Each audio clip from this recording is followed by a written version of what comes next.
everyone, this is Jiafeng Anchen Un, and today we'll be talking about the Yun country-based course case project. In this presentation, we will be talking about 4 parts. They are introduction, the plaintiff and defendant arguments, theoretical references, and other perspectives. Hi, I'm Jiafeng, and I will start with the case introduction. First of all, I will talk about the related laws.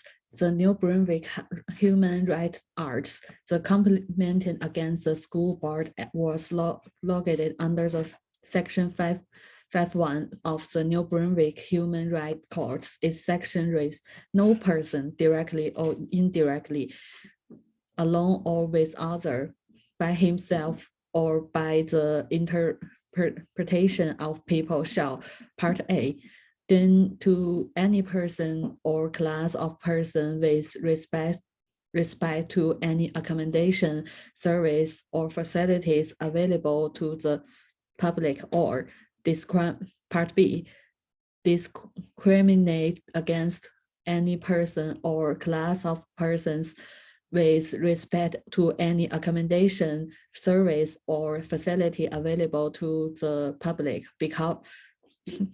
because of race, color, religion, national origin, and ancestry, place of origin, age, physical disability, mental disability, material state, sexual orientation, or sex.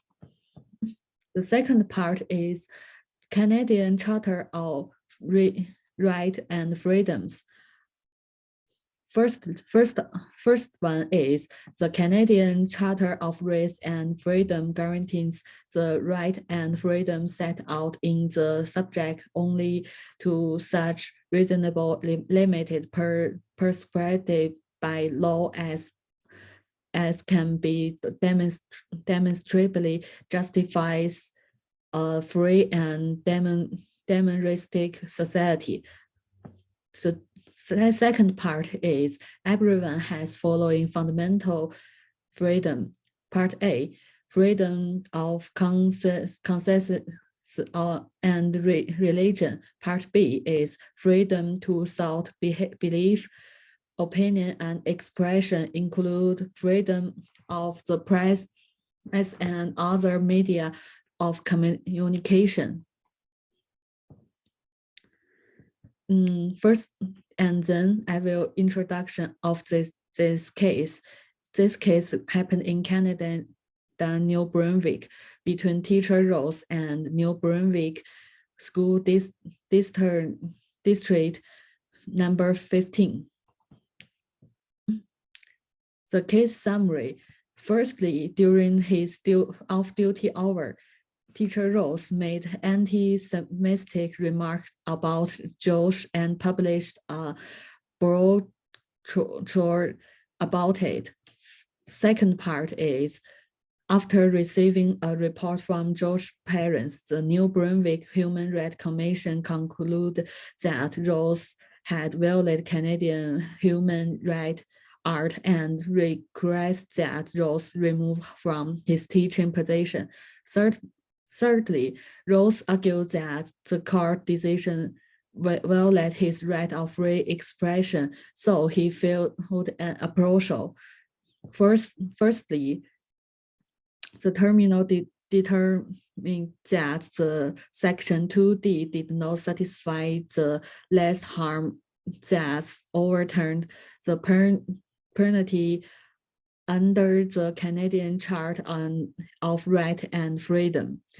Finally, the tribunal decided discretionary Rose removing his from office under Section 2A, 2B, and 2C of the order. The decision given by the Board of Inquiry, Part A, immediately placed Rose on leave absent without pay for a period of 18 months. Part B, appoint Rose as non-teaching position if a non-teaching position become available in school district number 15 for which Rose is qualified. Part C, terminate his employment at the end of the 18 months, leaving absent without pay if in the interim he has not been offered an upcited no teaching position. Part D, terminate Rose's employment with the school board immediately if at any time during 18 months, leaving the absent or of at any time during his employment in a non-teaching position. In the final verdict, the Supreme Court decided that the Human Rights Board of Inquiry was right, that keeping Rose employed as a teacher amounted to discrimination against a group of people. But Rose could be employed as a non-teacher, such as a job in a board office or a librarian teacher where he doesn't work with the students in the school system. And in fact, in reality, Rose, after he was fired by a teacher's position, he did find a job as a librarian in this school.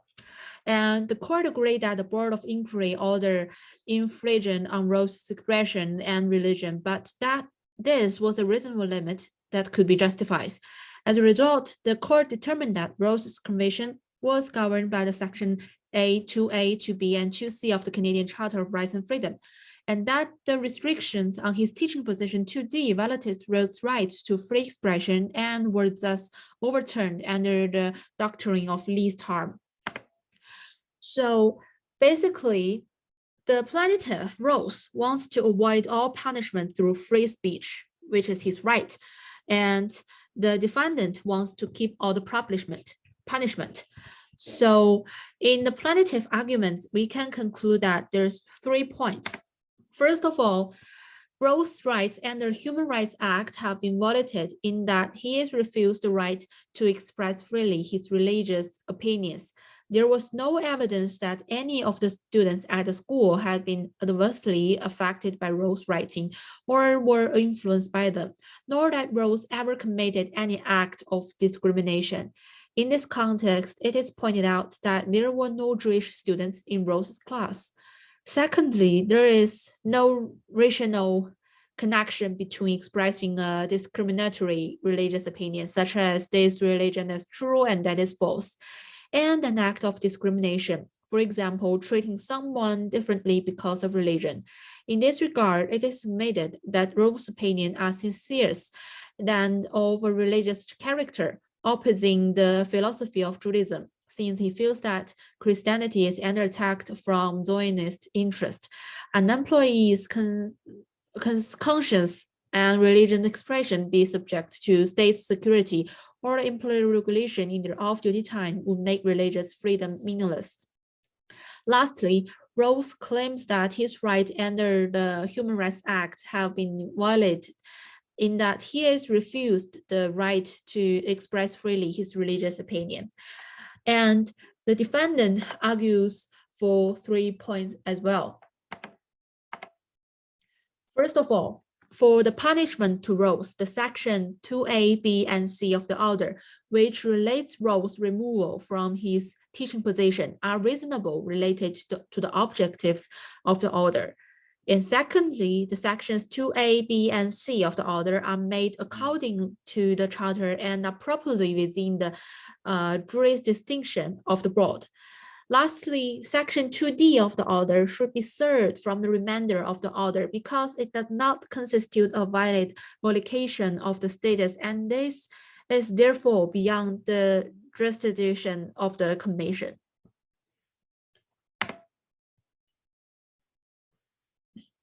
In the theoretical reference, firstly, I will talk about the freedom of expression and legal policy. Discuss the prediction for the teacher freedom of expression, trust in teacher. Teacher's free expression is linked to legal policy. The Constitution expresses the participant and the laws and execute under the Constitution, interpret the Constitution's intent. Teachers' professional suit is prohibition on the discriminatory speech by teachers. Teachers handling of the sensitive topic, and whether teachers should engage the political advocacy of all the factors of consider. When discussing their freedom of expression, the collective interest must be limit teachers' freedom of expression in some ways.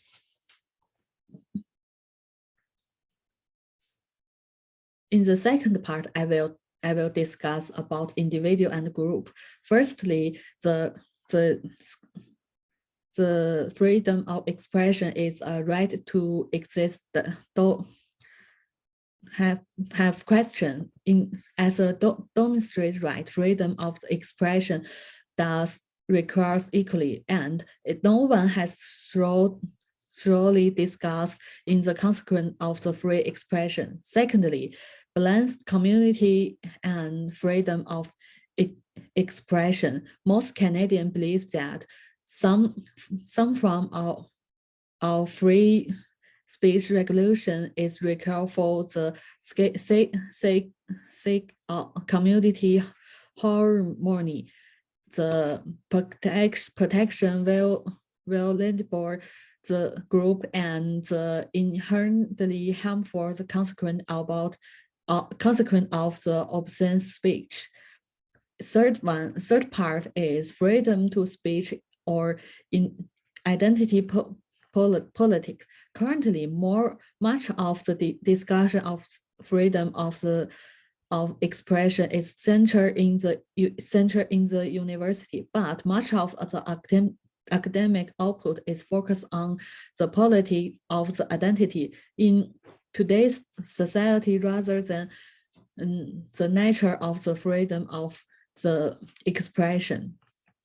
The final part is multicultural theme and freedom of expression. Multicultural theme is core value in Canada, and all race and the religions are largely protected. As a result, if freedom of expression is not rejected, well, some group of people will bond to the target. The third part is silencing and freedom of speech in UK university. In the part one, I will discuss about the conflicting outcome. In the study of the expression in UK, conflict result is emergent, with some studies arguing that freedom of expression is unimportant in UK university, and that due to the government's prevent duty, freedom of expression is related research in under violate. The second part is academic protect speech. Academic freedom and the free expression are protected in UK university. Academic have freedom to express, freedom to publish their funding without interference from any organization or institution. Students' freedom of expression is also protected as their academic free in their research. Visitor trip will not cancelled as a result of what they say.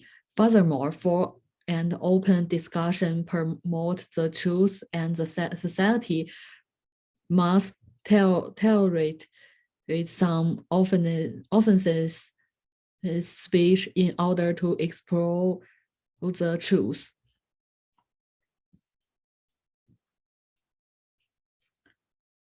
The third part is silencing. Silencing as from this turn race is not harmful. Active evolutionary silence is powerful tool for discouraging harmful behavior. If a speaker's speech unpopular, others will take imperative silence to ensure that the harm caused by the speech is not amplified, which is one way limited academic freedom. And thanks to the Equality Act on the prevent duty, permissive silence does not infringe on the free of speech other. The final part is the challenge. In currently to free of expression is whether it is tailored in higher education. The manager in which freedom of expression is restrained determines whether it is actually theory or challenge. First, the vast majority of incidents of the permissive silence are justified, and there are some critical students who, in some cases, exaggerate the public fear of free expression.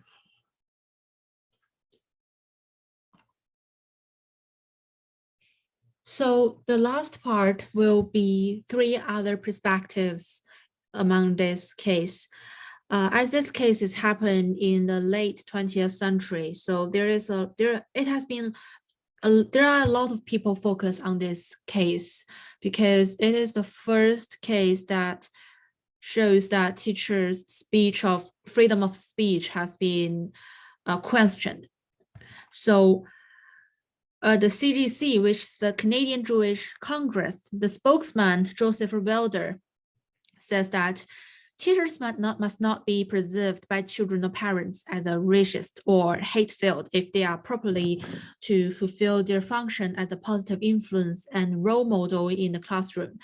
So basically, he talks about that if you are a teacher, even if it is your off-duty time, you are still a teacher, you are still a model to the students and the parents. So if you have some didn't speak properly, it may affect the students and parents. It may affect the environment.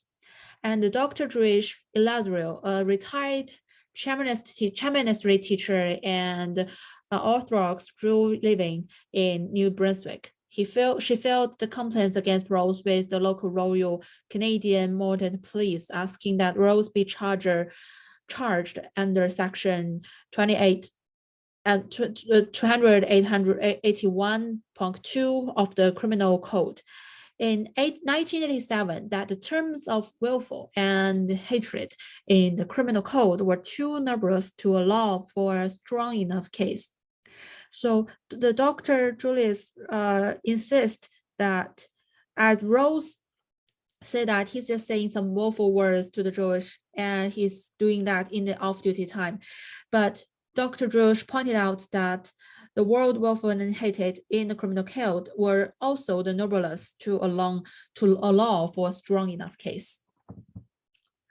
And the third person is the Danny Chapiter, who is a college manager of intake and hearings. When he found out this case, he was also doing a report with the case whether the teacher should have the freedom of speech in their off-duty time.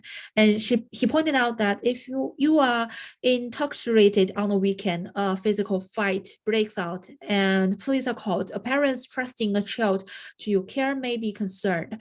When conduct bleeds into a community space in teachers entrusted with students, it can become an issue of professional misconduct.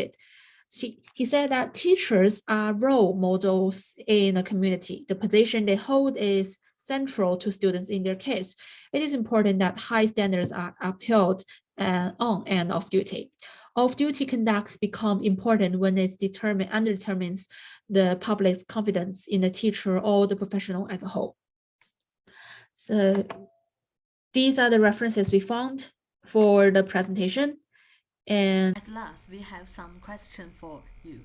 Do you think teachers' right to speak freely is limited? The second question is that what are the educational implication of teachers' freedom of expression being limited? The last question is that as teachers, we need to use our words to help our students grow, but we also need to make sure our words are right. So how we balance this? In the end, as we have mentioned, the argument between plaintiff and the defense, there are vote for our presentation. Do you support Rose or New Brunswick School number 15? Thank you for your listening.